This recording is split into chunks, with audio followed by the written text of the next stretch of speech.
Hello students, welcome to MDC Learning. Subject Export Marketing, topic Trade Barriers. Okay, let us go on to the topic. First ये topic के बारे में छोटा सा explanation कर देती हूँ आपको कि समझे अपन क्या पढ़ रहे हैं. फर्स्ट ये जो चैप्टर है, चैप्टर नंबर 2, आपको पूरा वर्ल्ड घुमा के लेके आएगा. Means it's a global frameworks for export. Yes, global means what? All over the world. Okay, so trade barriers means what now? Trade barriers are restrictions imposed on movement of goods between countries. Okay ये एक type का restrictions है. अब ये कौन सा type का restrictions है, किस टाइप का रेस्ट्रिक्शंस है, यही आपको आगे पढ़ना है. ओके फॉर एक छोटा सा एग्जांपल देती हूँ. अगर अपन एक घर से दूसरा घर पे जा रहे हैं ना, एक रेस्ट्रिक्शन मोड रहता है. मीन्स कि डिसेंट ड्रेस पहन के जाओ. यस. सेकेंड, आपको रात भर जाने में नहीं मिलेगा. You have to go in particular time. ऐसा सोने का टाइम पे भी नहीं जा सकते हो. ओके तो हर चीज़ का एक छोटा छोटा रेस्ट्रिक्शंस रहता है ना. वैसा ही इंपोर्ट एंड एक्सपोर्ट करते वक्त भी रेस्ट्रिक्शंस होता है बिटवीन द कंट्रीज. ये रेस्ट्रिक्शंस क्यों होता है, किस चीज़ के लिए होता है, ये सब आप लोग आगे आगे पढ़ोगे. ओके एंड जब रिस्ट्रिक्शन होता है, इसको ओवरकम कैसा किया है बहुत सारे कंट्रीज़ ने, और इसको ओवरकम किया है तो ये वर्कआउट होता है कि नहीं, इसका पॉजिटिविटी टर्म क्या है, इसका नेगेटिविटी टर्म क्या है, सारे चीज़ें ट्रेड बैरियर्स के अंदर आप पढ़ोगे.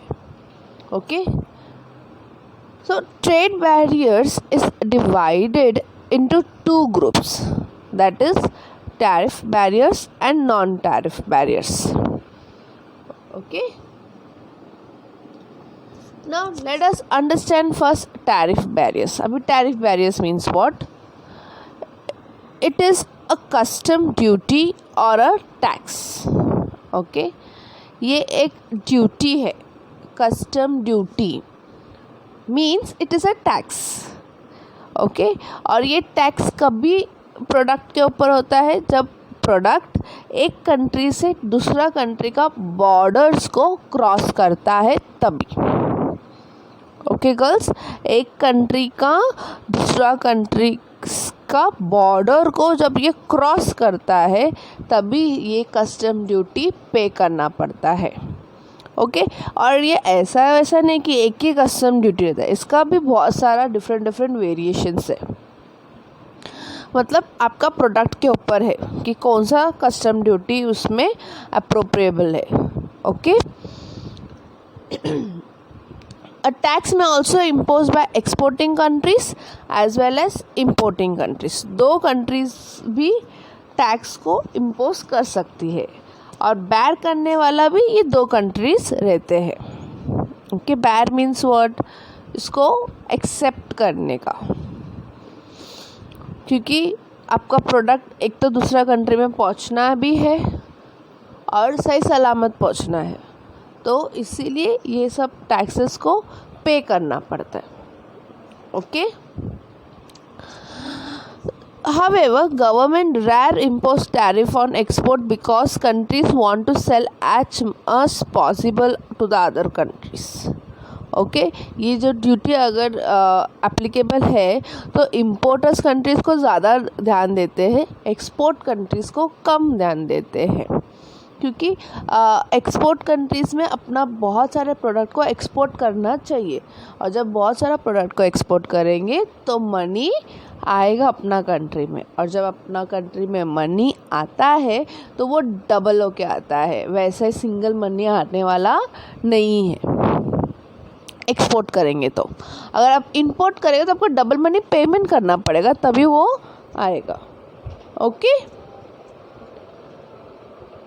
सो first let us understand specific duty. Specific duty is basically on a physical characteristics of goods. yes, physical characteristics of goods when a fixed sum of money keeping in the view the weight measurement of a commodity. समझो, अच्छे से समझो. Specific duty is based on physical characteristics of goods. Physical characteristics means अपने आप को अपन, we are physically available, right? Invisible तो नहीं है अपन. यस, वैसा गुड्स भी फिजिकल अवेलेबल रहते हैं. We can see it, okay, and we can weight it. उसका वेट अपन मालूम पड़ेगा कितना वेटेज है. उसको वो कमोडिटी को मेजर भी कर सकते हैं, इतना फार है, इतना छोटा है, इतना बड़ा है. It's levied as tariff is known as specific duty. Okay, specific duty is based on physical characteristic, that is the outlook of the product. Okay, for example, अरे मिस ये ईयरिंग बहुत वजन है, नहीं पहनना है मुझे. ओके, तो उसका फिजिकल कैरेक्टरिस्टिक्स आप बता रहे हो. मिस ये चेन बहुत वजन है, हैवी लोडेड है, मुझे नहीं पहनना है. That is physical characteristics. ये ड्रेस बहुत भरी भरी है, बहुत हैवी देता है, नहीं पहनना. ओके, वैसा ही गुड्स का भी फिजिकल कैरेक्टरिस्टिक्स जैसा है, वैसा स्पेसिफिक ड्यूटी इम्पोज होता है. Specific duties are easy to administer as they do not involve the problem of determining the value of imported goods. Okay, they do not involve the problem of determining the value. Goods का value नहीं होता है, goods का physical characteristics specific duty में पड़ता है. Okay, next is ad valorem duty. अभी ad valorem duty, उसका word itself says it's according to value. मतलब अभी इधर फिजिकल कैरेक्टरिस्टिक्स आया नहीं है, इधर आ रहा है क्या, उसका वैल्यू. किसका वैल्यू? प्रोडक्ट, गुड्स, उसका value. When a fixed percent of value of a commodity is added as a tariff, it is known as a ad valorem duty. मतलब वो जो वैल्यू का एक फिक्स्ड परसेंट रहता है. मतलब तुम कोई भी ये प्रोडक्ट को एक्सपोर्ट या इंपोर्ट करो, इसका जो ड्यूटी रहता है ना वो फिक्स्ड रहेगा. ऊपर का जो स्पेसिफिक ड्यूटी अपन जो पढ़े ना, उसमें एक फिक्स्ड परसेंट नहीं है, पर एड वैलोरम ड्यूटी में फिक्स्ड परसेंट रहता है of value of a commodity is added as a tariff. It is known as valorem, ad valorem duty. मतलब जो प्रोडक्ट का वैल्यू और वो जो वैल्यू के ऊपर एड वैलोरम ड्यूटी लगा है वो फिक्स्ड रहेगा. भले कोई भी वो प्रोडक्ट को एक्सपोर्ट इंपोर्ट करो, इसका परसेंट ऑफ वैल्यू फिक्स रहता है. जैसा अपना जो प्रॉपर्टी खरीदते हैं ना, घर का प्रॉपर्टी, उसका एक 5% फिक्स रहता है एड वैलोरम ड्यूटी में. ओके, तो ड्यूटी, वो टैक्स पे करना ही पड़ेगा, उतना परसेंटेज आपको पे करना पड़ेगा, उसमें कुछ कम ज़्यादा नहीं होगा. Even rate of interest loan में बदलता है ना. प्रॉपर्टी अगर अपन खरीदते हैं तो उसका लोन लेके भी अपन खरीद सकते हैं प्रॉपर्टी को. और जब अपन प्रॉपर्टी को लोन लेके खरीद सकते हैं तो उसका इंटरेस्ट रेट तभी जो लोन में लिया है वो बाद में जाके वो चेंज हो सकता है. उसका इंटरेस्ट रेट किसके हिसाब से होता है? वैल्यू, अपना घर का वैल्यू के हिसाब से. पर एड वैलोरम जो ड्यूटी है ना वो फिक्स रहता है. भले तो कौन सा भी घर ले, अगर गवर्नमेंट अप्रूव्ड घर है तो तेरे को एड वैलोरम ड्यूटी इतना पे ही करना पड़ेगा. Understood? The imposition of ad valorem duty is more justified in case of those goods whose value cannot be determined on the basis of physical and chemical characteristics. Yes, gold, अपना gold लेने दो, diamonds, okay, some specific vaccination, some specific medicines, ऐसा सब जो चीज़ें रहते हैं ना, उसका वैल्यू उसका फिजिकल कैरेक्टरिस्टिक्स से नहीं होता है. है कि नहीं। फिजिकल कैरेक्टरिस्टिक्स तो उसका लाइट वेटेड भी रहेगा, हैवी वेटेड भी रहेगा, पर उसका वैल्यू उसका प्रोडक्ट के ऊपर होता है। Okay girls, I hope you understood specific duty also, ad valorem duty also. Next, combined or compound duty. Combine और कंपाउंड ड्यूटी क्या होता है, जब कोई प्रोडक्ट के ऊपर दोनों ड्यूटी इम्पोज होता है तो it's a combination of a specific duty and ad valorem duty on a single product. एक प्रोडक्ट में ही दो ड्यूटी पे करना पड़ता है। ओके अभी आप पूछोगे एक प्रोडक्ट में दो ड्यूटी कैसा आ सकता है miss. Yes, there are many product where you have to pay two things. Yes, वो प्रोडक्ट हैवी भी हो सकता है और उसका वैल्यू।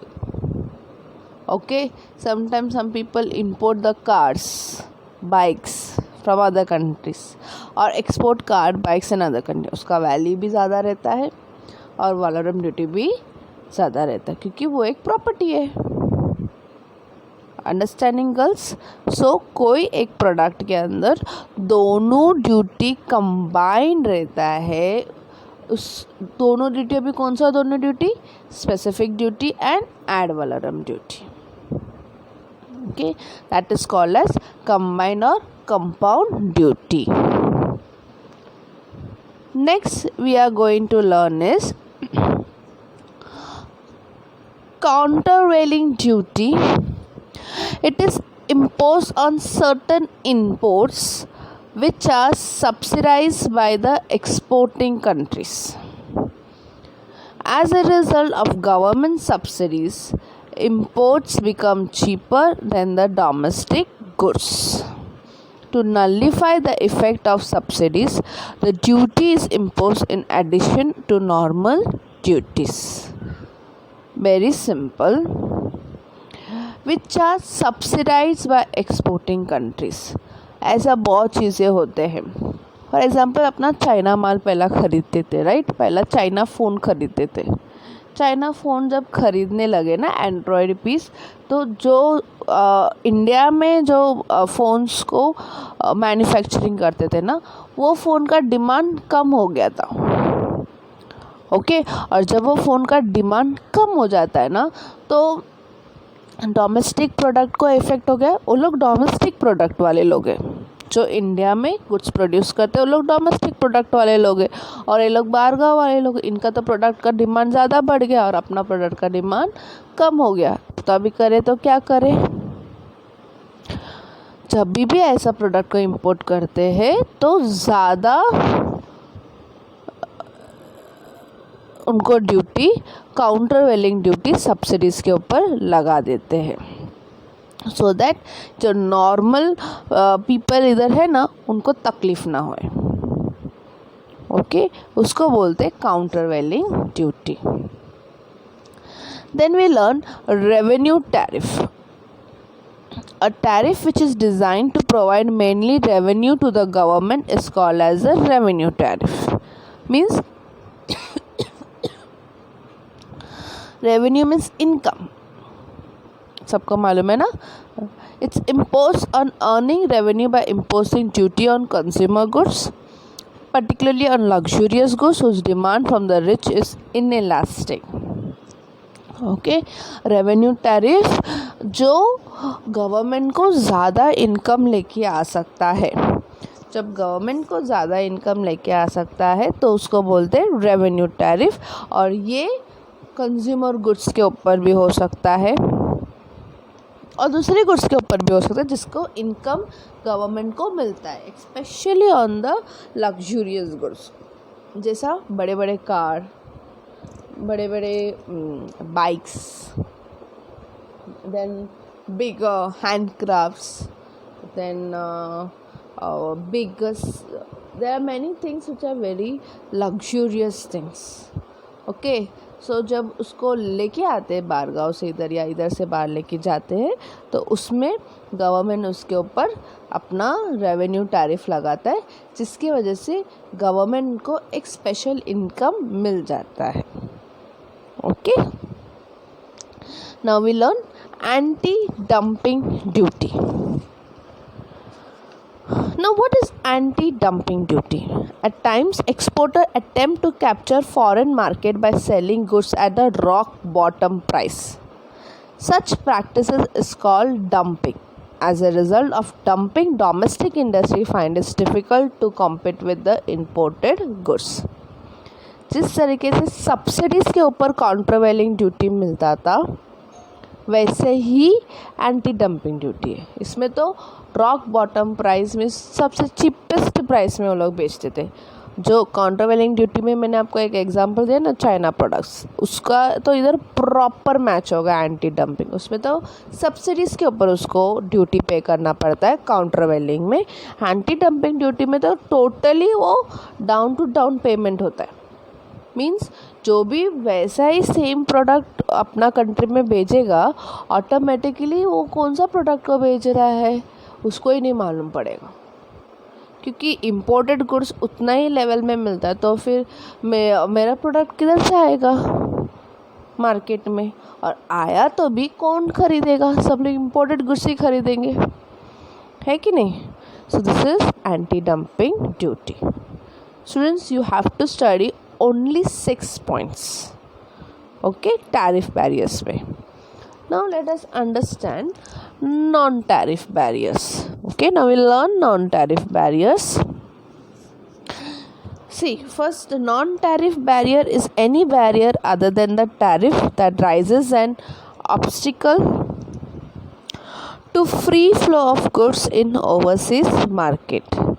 ओके, मतलब आपका जो प्रोडक्ट है ना, वो कभी कभी फॉर एग्जांपल एक सिंपल प्रोडक्ट जो एक कंट्री से दूसरा कंट्री जाता है और वो कंट्री में बहुत सारे जगह में यही प्रोडक्ट मिलता है, that is free flow of goods.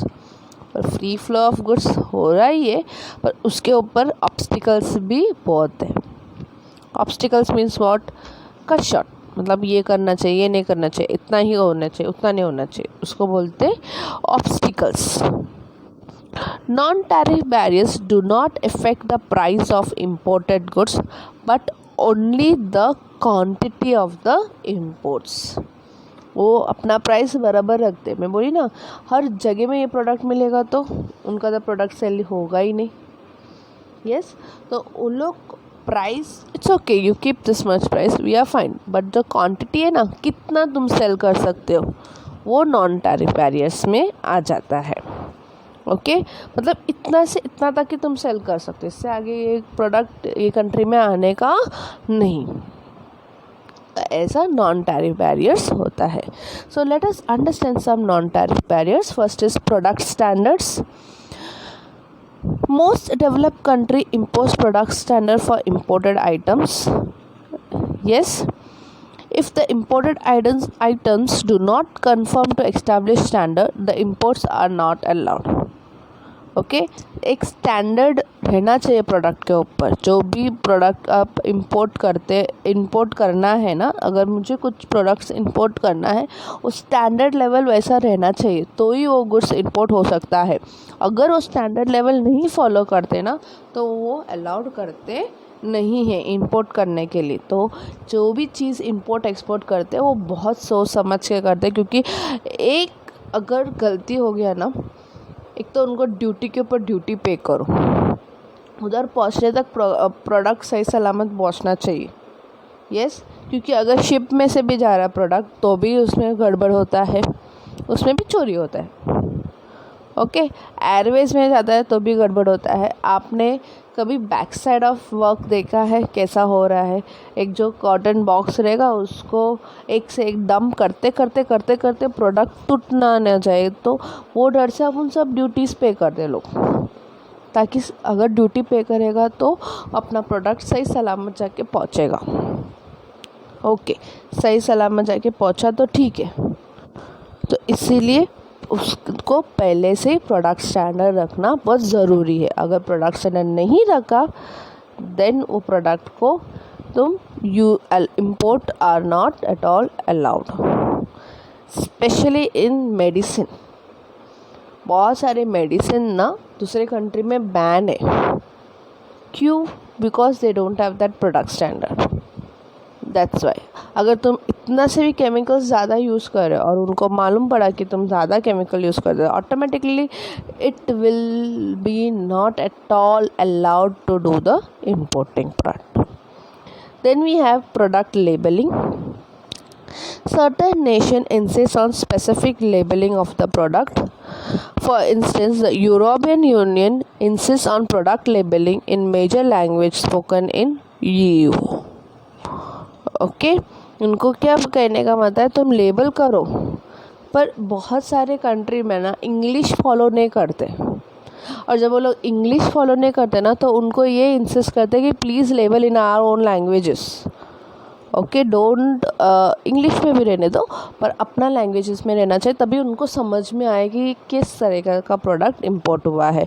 क्योंकि we can see English is a nationalized language. Global में सब जगह में इंग्लिश फॉलो होता है, पर हर साइट में जब तुमको जो जगह में एक्सपोर्ट करना है ना, और जो लोग इंपोर्ट करने वाले आपका प्रोडक्ट उनको इंग्लिश नहीं आता है, तो उनका ही लैंग्वेज में लेबलिंग करके भेजना पड़ेगा. इसीलिए बहुत सारा प्रोडक्ट का आपको देखा, चाइना जापान प्रोडक्ट का नाम वैसे का वैसे ही आता है लेबलिंग में. Okay, then we have packaging requirement. Certain nation insists on particular type of packaging material. For instance, EU insists on recyclable packaging material. Otherwise, the imported goods are may be rejected. मतलब जो packaging है उसको recycle करने का जैसा packaging बना के भेजो, अदरवाइज़ तुम्हारा प्रोडक्ट इंपोर्ट होने वाला नहीं है. दैट मीन्स आपका प्रोडक्ट एक्सपोर्ट भी नहीं होगा और उधर लोग इंपोर्ट भी करने वाले नहीं है. ओके, सो पैकेजिंग वैसा पैकेजिंग लेना पड़ेगा कि उसमें ज़्यादा ऐसा सिस्टम से पैकेज नहीं कर सकते जो उसको रिसाइकल नहीं कर सकते अपन. Okay, because they are very environmental based people. उनको एनवायरनमेंट में अनक्लियर एनवायरनमेंट नहीं चाहिए, अननेसेसरी मटेरियल नहीं चाहिए जो उसको रिसाइकल ना हो और वो उधर पड़े. Okay, then we have consular formalities. A number of importing countries demand that the shipping documents should be included consular invoice certified by the consulate station in the exporting countries. ये सब formalities clear हुआ है कि नहीं, तुमने duty पे किया है, तुमने लेबलिंग किया है कि नहीं, तुमने स्टैंडर्ड फॉलो किया है कि नहीं. यस, ये सब चीज़ें प्रॉपर है कि नहीं, उनका रिक्वायरमेंट फुलफ़िल हुआ है कि नहीं. यस, कस्टम ड्यूटी तुमने पे किया है कि नहीं. ये पूरा एक काउंसलर इनवॉइस होता है. इनवॉइस मतलब एक बिल जैसा रहता है, वो सर्टिफाइड होना चाहिए उसके अंदर. हाँ भाई, ये सब ये प्रोडक्ट के अंदर किया है, ये it is all clear, you can import when we are exporting the goods. Okay, तो ये भी फॉर्मेलिटीज़ फुलफ़िल होना बहुत ज़रूरी होता है. Then state trading. In some countries like India, certain items are import or export only through channelizing agency like MMTC. Individual importer and exporters are not allowed to import or export channelized item directly on their own. Okay, this is an association where you have to go through this. आप straight away export import नहीं कर सकते हो, individual export import नहीं कर सकते हो. You have to through this agency MMTC. Okay, then we have foreign exchange regulation. The importer has to ensure that adequate foreign exchange is available for import of goods by obtaining a clearance from exchange control authorities prior to the concluding of the contract with the supplier. Okay, foreign exchange में अपना जो